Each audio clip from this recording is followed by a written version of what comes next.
Good morning, ladies and gentlemen. In today's video, I'm going to be discussing last night's game between the Denver Nuggets and the Phoenix Suns. However, before I get too far into it, I would like to remind you all to leave a like and subscribe. I've been appreciating all the support that I've been receiving lately, and I hope to see that continue. Now, without further ado, let's get into the video. So, this was a very fun game. We saw the Suns jump out to an early lead based off of a very strong first half offensive effort in which they put up 68 points. But throughout the course of the third quarter and a large part of the fourth quarter, the Nuggets were able to cut the lead down and eventually force an overtime period in which they were able to come away with a 4-point victory. This was a great way to celebrate Michael Porter Jr.'s return to the court. Although he wasn't super impactful, he had just 7 points, 6 rebounds as well on 3 for 7 shooting. It was good to see him back out there. He's important as a third option for this Nuggets team offensively, and they have struggled a little bit lately, as especially tonight it felt like their offense was kind of either Nikola Jokic or nothing. So getting him back will be good for this team, and I'm looking forward to seeing him getting back to his full minute load as he continues to get back into the swing of things. Overall, though, like I said, he wasn't super impactful on the end result of this game. The guy for the Nuggets who won it for them was their superstar in Nikola Jokic. I don't have too much to say about him tonight because we've obviously seen it from Jokic in the past. He can do it all offensively, and he's able to propel this Nuggets team because of that do-it-all mentality and ability, both as a scorer and a passer. So he put up 31, 10, and 8 on 15 for 27 shooting. Outstanding game from Nikola Jokic, but there's a few other players here that I would prefer to discuss rather than him. Jamal Murray was ended up putting up 19 points, which is a solid stat line from him, but for large periods of this game, he just felt invisible, and that's something that I have felt quite a bit in watching the Nuggets so far this season. I think this is my third time watching a game start to finish of theirs, and I think in all three of those games, Jamal Murray had like periods of a quarter at a time where you just forget that he's even on the court. And that simply can't happen for this Nuggets team. It leads to them becoming far too reliant on Jokic. And although he is obviously outstanding, he needs help in order for this Nuggets team to perform at the highest level. So Jamal Murray has to be more consistent, but I did like what I see from him when he was attacking the basket today. He had a few really nice drives where he was able to finish very well, as he threw down a couple dunks that were impressive to me, as that's not really what I think of when I think of Jamal Murray. He's more of a jump shooter in my mind first when it comes to scoring. But like I said before, needs to be more aggressive, needs to look for his own shot a little bit more often, but obviously still a solid game. 19 points is nothing to complain about. And speaking of 19 points, Gary Harris also gave this Nuggets team a very nice effort, putting up 19 points on 8 for 12 shooting. Harris has still struggled from the three-point line. He's been a little bit better of late, but he has not found his shooting stroke, and at this point I'm not sure that he ever will find that stroke that led him to get a very solid rookie scale extension following the expiration of his rookie scale contract. But he's still able to help this team out on the offensive end of the floor because he has improved as a slasher. He's able to attack closeouts and get to the rim, where he's a pretty solid finisher, and that makes him still a threat despite not being the knockdown shooter that he once was. Now, if he could shoot, I think that it would make him even better, and he could be a legit third option for a very good offensive team. But because teams don't necessarily close out on as hard on him at the three-point line as they would if he was, say, a 38% shooter instead of a 34% shooter, it limits how effective those closeout attacking moves can be. But good game from him tonight, and The slashing stuff is very interesting and brings a new aspect into this Nuggets offense. Monte Morris also provided a nice spark for them off the bench. He had 17 points on 6 for 10 shooting.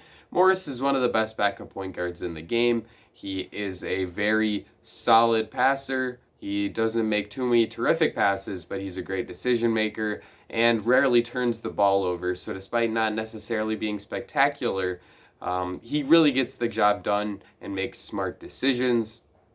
He also can score the ball quite well, as he is an above-average three-point shooter. He has a nice floater game, and he's just a guy who can really help a good team coming off the bench as a sixth-man backup point guard type. I think on some teams he would be their starting point guard, so good move by the Nuggets this offseason to extend him long-term, and I think he is going to continue to help this team out quite a bit coming off the bench. Tonight, he was a large reason why they were able to stay in the game in that first half. Without his offensive contributions, that probably would have been even more of a blowout at halftime than it was. Perhaps a 20-point game instead of a 14-point game. So, nice contributions today from Monte Morris. And I guess the last guy who had a nice night tonight would be Will Barton, who had 17 points on 5 for 10 shooting. Got to the line 6 times and knocked down all 6 of those attempts. Barton is a Swiss Army knife offensively, solid playmaker, good shooter, solid at getting to the rim. He can kind of do it all, jack of all trades, master of none type player, but he's a good player, and it's good to see him back and looking healthy after he missed the entire bubble and struggled a little bit to kick off this season. Will Barton's a player I like quite a bit, and I think that his playing well is important to the success of the Nuggets, just as a wing who can guard on the defensive end and can do some stuff as a secondary creator on offense. Moving over to the other side of things with the Phoenix Suns, I think the standout statistic of the night would be Chris Paul's 14 assists in the first half. However, the Nuggets did an excellent job of responding to that, and they really limited how effective he was able to be in the second half. After putting up that ridiculous 14 assist first half, Paul only had 1 assist in the second half as he finished with 11 points and 15 assists on 5 for 15 shooting. I think that a large reason for that was the way that the Nuggets defended him. They didn't collapse their defense on him in the way that they were in the first half.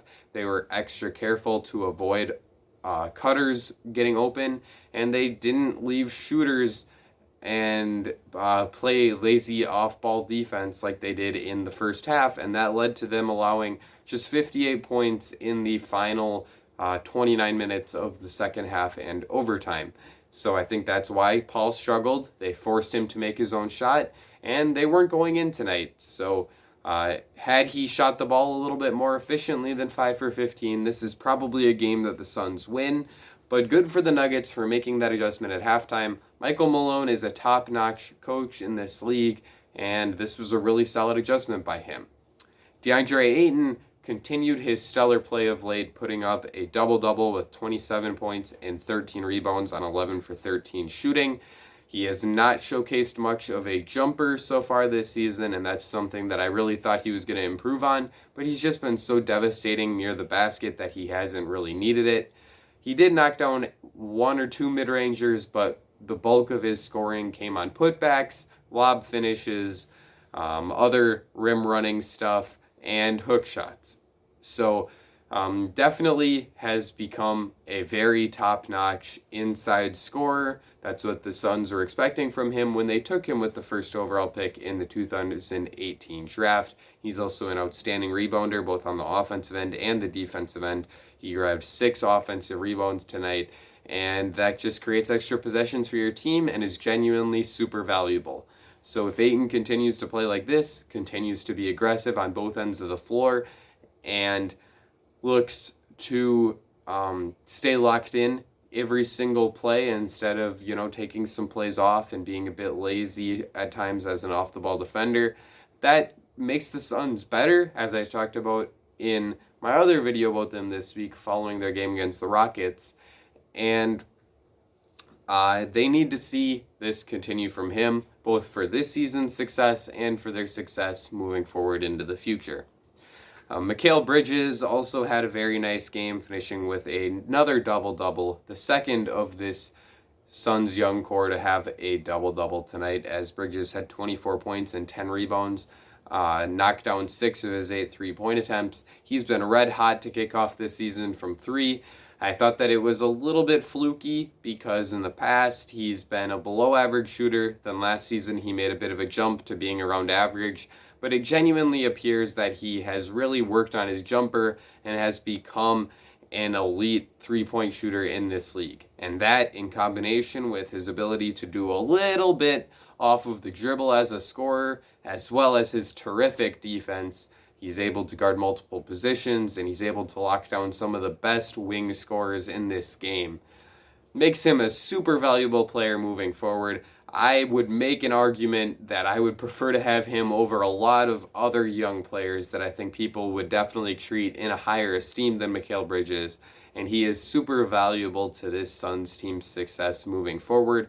If we can see him continue to shoot the ball like this, I think it makes them a real threat in the Western Conference. Not necessarily to win the conference, but certainly to win a playoff series, or maybe even 2.